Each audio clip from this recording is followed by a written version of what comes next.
São diversos pontos, Escola. O principal é que eu entendo que ela quer cobrar uma conta demasiada de pessoas que estão na base da pirâmide social do país, pessoas que ganham pouco e que vão perder muitos direitos. O sistema de cálculo que estão prevendo, se fosse aprovada a proposta para calcular aposentadorias futuras, ele pode reduzir 20%, 30%, 40% no valor das aposentadorias de pessoas que estão se preparando para se aposentar ganhando R$1.500, R$2.000, R$2.500. É aquela síntese que a gente fala, 85% deste trilhão que o ministro Paulo Guedes fala, eles serão retirados do regime geral da Previdência, o regime do INSS, o antigo INSS.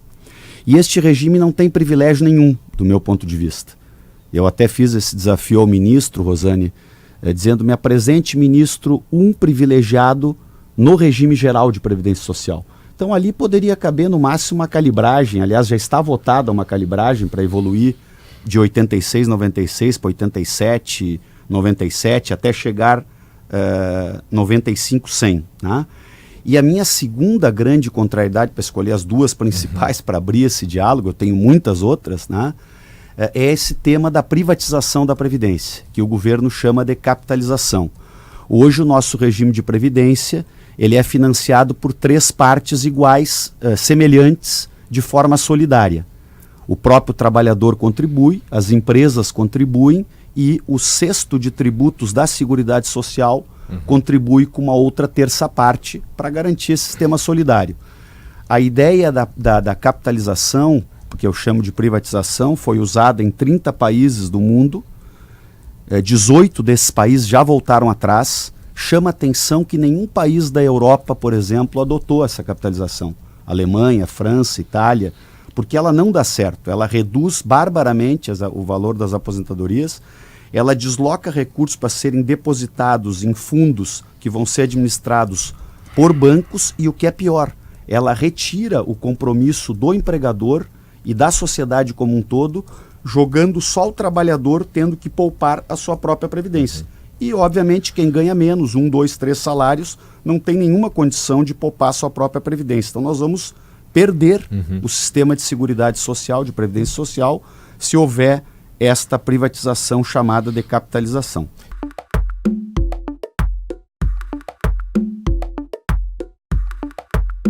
Não, Escola, não sou a favor, porque a idade mínima ela torna iguais os desiguais. Diferentes tipos de trabalho, uma pessoa que trabalha em atividade penosa, construção civil, carrega peso, ou que trabalha enfrentando intempéries, tem um desgaste físico muito maior, né?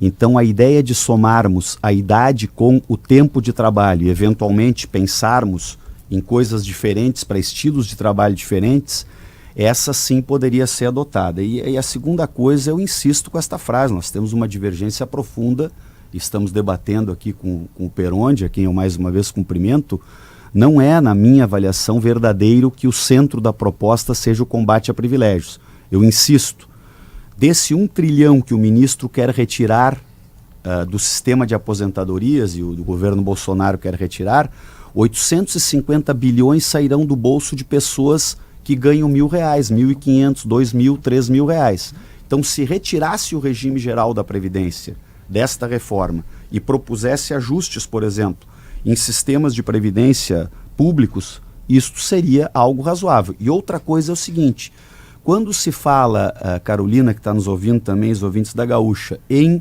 buscar o equilíbrio fiscal do país, não se pode olhar separadamente para a Previdência. Eu quero fazer uma pergunta para as pessoas que estão nos acompanhando.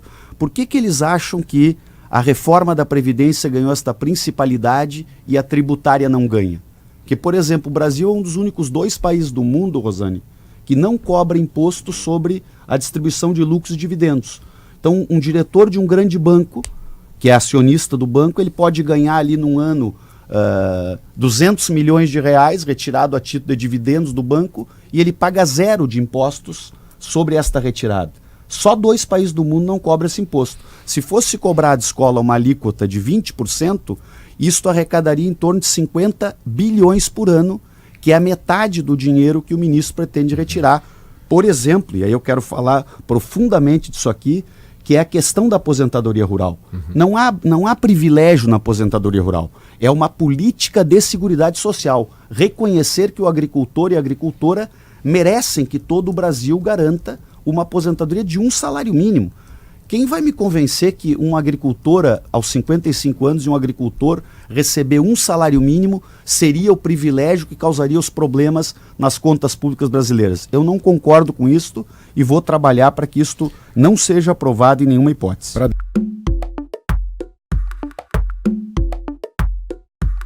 Eu reconheço que tem dificuldade nas contas públicas do país. A gente não deve separar a Previdência. Eu dei um exemplo, por exemplo, a Previdência Rural, ela não deve ser separada quanto o produtor rural contribui e quanto o agricultor aposentado recebe.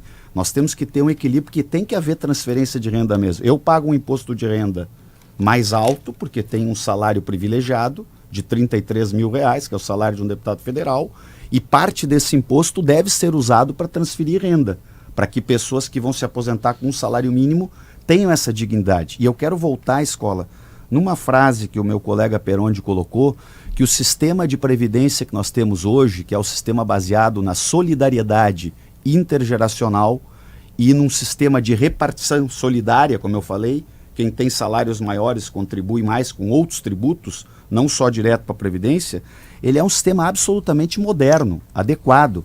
Se ele precisasse de alguma calibragem aqui ou ali, nós inclusive fizemos quando fomos governo.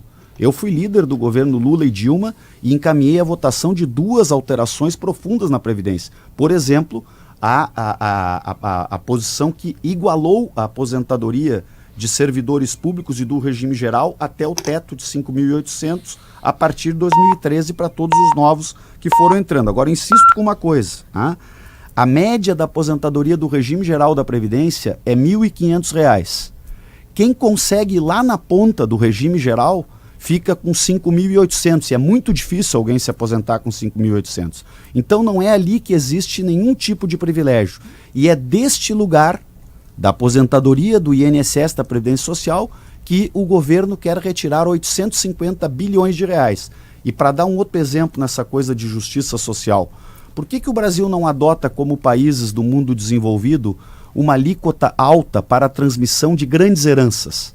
Aqui no Brasil esse tributo é 4%.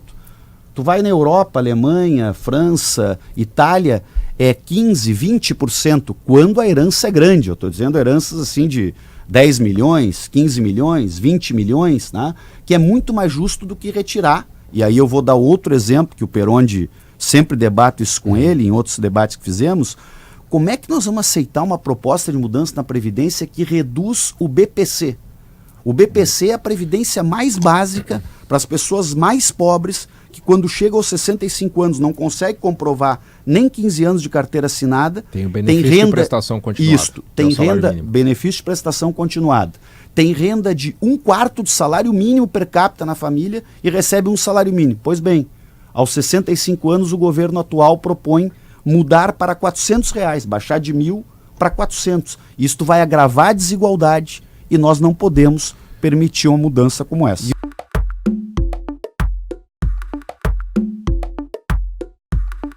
Eu tenho abordado muitas vezes, inclusive no plenário, é muito boa esta pergunta. Nós não conseguimos implementar o imposto sobre lucros e dividendos porque não tínhamos maioria na Câmara para isto. A diferença que existe agora é porque a maioria de centro-direita da Câmara não queria aprovar isso. A diferença que existe agora é que se o governo colocar lá a semana que vem para votar o imposto sobre lucros e dividendos, os 140 votos da oposição, que é PT, PCdoB, PDT, PSB, PSOL, mais alguns deputados também, que são de outros partidos, todos serão favoráveis a este imposto. Nós votamos a favor se o governo colocar. E por isso é que a gente não conseguiu votar à época, porque não tínhamos esta maioria, infelizmente, inclusive para calibrar uma coisa tão justa para o país.